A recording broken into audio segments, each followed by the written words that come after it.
Hello everyone, আসসালামু আলাইকুম। কেমন আছেন সবাই? আশা করি ভালো আছেন। আলহামদুলিল্লাহ আমরাও ভালো আছি। তো আজকে রান্না করব গরুর মাংস, একটু অন্যরকমভাবে রান্না করব। তো রান্না করার জন্য আমি প্রথমে গরুর মাংস লবণ হলুদ দিয়ে সিদ্ধ করতে দিয়েছিলাম, ওটার ভিডিও করা হয়নি।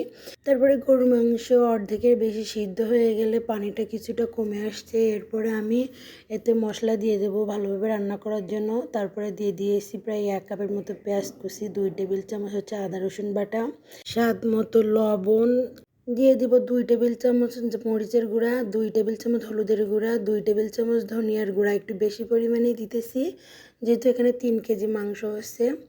গোটা গরম মশলা, গোটা শুকনা মরিচ, গোটা তেজপাতা দিয়ে দেব। 1/2 কাপের মতো সয়াবিন তেল, আমি এখানে সয়াবিন তেল ব্যবহার করেছি, আপনারা চাইলে সরিষার তেলও দিয়ে রান্না করতে পারেন।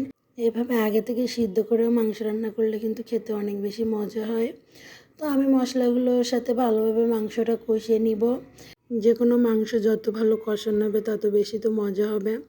তো আমি এখানে ভালোভাবে কষিয়ে নিচ্ছিলাম, যেহেতু মশলাগুলো পরে দিয়েছি, মাংসটা 80% সিদ্ধ হয়ে গেলে দিয়েছি, এই জন্য মশলাটা ভালোভাবে কষিয়ে নিচ্ছি যাতে কাঁচা কাঁচা গন্ধ না লাগে, এই জন্য। তো মশলাটা ভালোভাবে কষানো হয়ে গেলে আমি এতে বেশ কিছুটা পানি দিয়ে দিব আবারও কষানোর জন্য। আমি তো গুঁড়া মশলা দিয়ে রান্না করছি, যদি আমি শিলপাটায় মশলা বেটে রান্না করতাম তাহলে আরও অনেক বেশি মজা হতো। গরুর মাংস তো অনেকে অনেকভাবে রান্না করে খেয়েছেন, তো একবার এইভাবে রান্না করে খেয়ে দেখবেন, এভাবে রান্না করলেও অনেক বেশি মজা হয়। তো এই তো পানিটা কিছুটা কমে আসছে, তো আমি আবারও ভালোভাবে কষিয়ে নিতেছি, কষিয়ে একদম মাংসটা শুকনো শুকনো করে ফেলবো।